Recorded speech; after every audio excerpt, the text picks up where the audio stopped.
Hi అండి, అందరికీ నమస్తే. ఈరోజు మనం గోధుమ పిండితో లచ్చా పరోటాని ఎంత ఈజీగా ప్రిపేర్ చేసుకోవచ్చో, దీన్ని పైన క్రిస్పీగా లోపల సాఫ్ట్గా లేయర్స్ కింద ఎంత ఈజీగా మనమే ఇంట్లో ప్రిపేర్ చేసుకోవచ్చో చూసేద్దాం. దీనికి ముందుగా 1 కప్పు వరకు గోధుమ పిండిని యాడ్ చేసుకుని దానిలో 1 టేబుల్ స్పూను బొంబాయి రవ్వ, రుచికి సరిపడినంత సాల్ట్, 1/2 టీ స్పూను పంచదారని యాడ్ చేసుకుని 1 టేబుల్ స్పూన్ నెయ్యిని యాడ్ చేసుకోవాలి.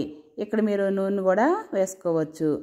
ఇదంతా కూడా నెయ్యి అంతా కూడా పిండికి బాగా పట్టే విధంగా పట్టించి మధ్య మధ్యన నీళ్లు పోస్తూ మొత్తం అంతా ఇలా ఉండలాగా చాలా మెత్తగా కలుపుకోవాలి. ఇది కాస్త మనకి పూరీ పిండి కన్నా ఇంకొంచెం సాఫ్ట్గా కలుపుకుంటే ఈ పరోటా అనేది చాలా చక్కగా వస్తుంది. ఇప్పుడు అంతా కలిపిన తర్వాత ఒక అరగంట బాగా దీన్ని నాననిచ్చి ఇప్పుడు ఈ పిండిని 2 పార్ట్స్ కింద డివైడ్ చేసుకుని మొత్తం అంతా రౌండ్ చేసుకుంటూ మనం పీట పైన కానీ ఇలా ఏదన్నా ఒక టేబుల్ పైన కానీ తయారు చేసుకోవాలి. ఇది ఎంత పల్చగా ఒత్తుకుంటే మనకి అంత బాగుంటుంది. వీలైనంత పల్చగా స్ప్రెడ్ చేస్తూ చేసుకోవాలి. ఇలా స్ప్రెడ్ చేసిన దానిపైన పేరు నెయ్యిని కానీ అలానే ఆయిల్ని కానీ అప్లై చేసుకోవాలి. ఇలా అప్లై చేసుకున్న తర్వాత మొత్తం సన్నగా ఇలాగా కట్ చేసుకుని లేయర్స్ కింద పిండిని కూడా వేసి స్ప్రెడ్ చేస్తూ ఇప్పుడు మనం లేయర్స్ కింద కట్ చేసిన అన్నిటిని కూడా ఒకదానిపైన ఒకటి పరుస్తూ దగ్గరికి రానివ్వాలి. ఇలా 2 దగ్గరికి వచ్చిన తర్వాత మధ్యన మళ్ళీ నెయ్యిని అప్లై చేసుకుని పైన కాస్త పిండిని అప్లై చేసుకోవాలి. ఆ నెయ్యిని అప్లై చేసుకునే దగ్గర మీరు నూనె కూడా యాడ్ చేసుకోవచ్చు. ఇలా రౌండ్గా చేసి మధ్యలో ఒక ఫ్లవర్ లాగా దీన్ని పెట్టి మొత్తం అంతా కూడా స్ప్రెడ్ చేస్తూ పైన కాస్త పిండిని అప్లై చేస్తూ కొంచెం మరీ ఎక్కువ గట్టిగా ప్రెస్ చేయకుండా పైన ప్రెస్ చేస్తూ ఇది కాస్త పరోటా లాగా చేసుకోవాలి.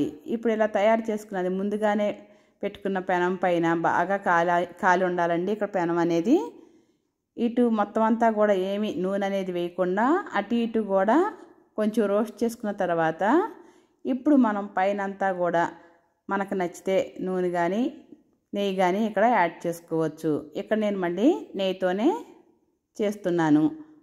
ఇలా మొత్తం అంతా కాలిన తర్వాత కొంచెం ప్రెస్ చేస్తూ కాల్చుకోవడం వల్ల లోపల కూడా మొత్తం అంతా ఫ్రై అయ్యి చాలా బాగుంటుంది. స్టవ్ని కాస్త మీడియం ఫ్లేమ్లో అడ్జస్ట్ చేసుకొని ఈ పరోటాను అంతా కూడా ఈవెన్గా కాల్చుకోవాలి.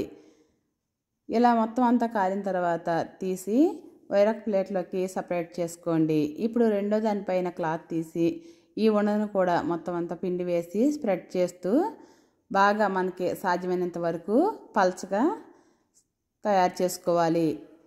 ఇంత పల్చగా తయారు చేసిన దానిపైన నెయ్యిని అప్లై చేసుకుని ఇక్కడ పేరు నెయ్యి అనేది రాసుకోవడం వల్ల మనకి ఆ పొరలు విచ్చుకోవడానికి మంచిగా అవకాశం ఉంటుంది. ఎందుకంటే ఆ వేడి మీద ఆ నెయ్యి అనేది నిదానంగా కరుగుతూ రావటం వల్ల ప్రతిదాన్ని కూడా కాల్చి బాగా వస్తుంది పరోటా అనేది.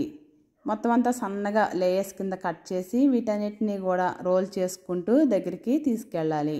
ఇప్పుడు వీటిపైన కాస్త పిండి జల్లి మొత్తం అంతా రోల్ చేసుకుంటూ రౌండ్గా తీసుకుని మధ్యన అలా ఫ్లవర్ లాగా పెట్టి మొత్తం అంతా మళ్ళీ నిదానంగా చేసుకుంటూ వెళ్ళాలి.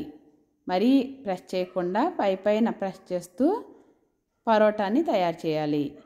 ఇప్పుడు బాగా కాలుతున్న పెనం పైన వేసుకుని ఎటువంటి ఆయిల్ కానీ నెయ్యి కానీ వేయకుండా ముందుగా కాల్చుకోవాలి. ఇలా బాగా కాలిన తర్వాత ఇప్పుడు నేను అంతా కూడా నూనె యాడ్ చేసి కాల్చుతున్నాను. మొత్తం ఈవెన్గా అటు ఇటు కూడా వేసి కొంచెం ప్రెస్ చేస్తూ కాల్చుకోవడం వల్ల మంచిగా పరోటా అనేది బాగా ఫ్రై అయ్యి మనం తినేటప్పుడు కూడా లేయర్స్ కింద బాగా వస్తుంది. ఇలా కొంచెం వేడిగా ఉన్నప్పుడే దగ్గరికి అలా ప్రెస్ చేస్తూ వాటిని అలా చేయటం వల్ల ఆ లేయర్స్ అనేది చక్కగా విడిపోయి చాలా బాగుంటుందండి. ఈ పరోటాని మనం వేడివేడిగా తింటున్నప్పుడు ఆ స్మెల్ అనేది నెయ్యితో కాల్చినప్పుడు చాలా అమోఘంగా ఉంటుంది. అలానే తింటుంటే మరింత టేస్టీగా కూడా ఉంటుంది. ఈ లచ్చా పరోటాకి కాంబినేషన్ షేర్వా అనే చెప్పొచ్చు. మరి ఎంత రుచిగా ఉండే ఈ లచ్చా పరోటాని మీరు కూడా ట్రై చేసి మీకు ఎలా వచ్చిందో కామెంట్ చేయండి. అలానే నా ఛానల్ని లైక్ చేయండి.